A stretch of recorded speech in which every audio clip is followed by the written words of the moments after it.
हीच विश्वासार्हता म्हणजे आम्हाला ते असं म्हणले होते की काय जान दे देंगे लेकिन भाजपा के साथ नहीं जाएंगे. तर तर मग आपलाच नेता असतो आणि आपल्याच नेत्याच्या त्या वाक्यावर कसा काय विश्वास ठेवायचा, कारण आता दुसरीच परिस्थिती आली. तर हे फार कुचंबणा आमच्यासारख्यांची होते. नाही, मान्य आहे, तुम्ही राजकारणात नसल्यामुळे, तुम्ही एक कलाकार असल्यामुळे, परंतु जबाबदार नागरिक असल्यामुळे तुम्ही त्या अँगलनी विचार त्या ठिकाणी करत असता. आता उदाहरणच घ्या, कलाकार म्हणून एक आठवलं, नाना पाटेकर.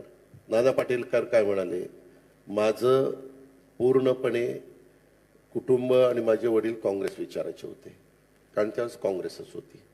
नाना पाटेकर आले त्यावेळेस म्हणले मी शिवसेनेचा होतो, म्हणले ना की मी शिवसेनेबरोबर होतो.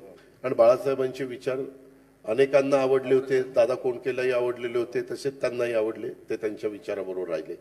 त्याच्यानंतर आता ते म्हणतात की मला भाजपचे विचार आवडतात. आता तीच व्यक्ती, तोच कलाकार, परंतु त्या त्या काळामध्ये त्यांच्याही मनामध्ये मतपरिवर्तन झालं.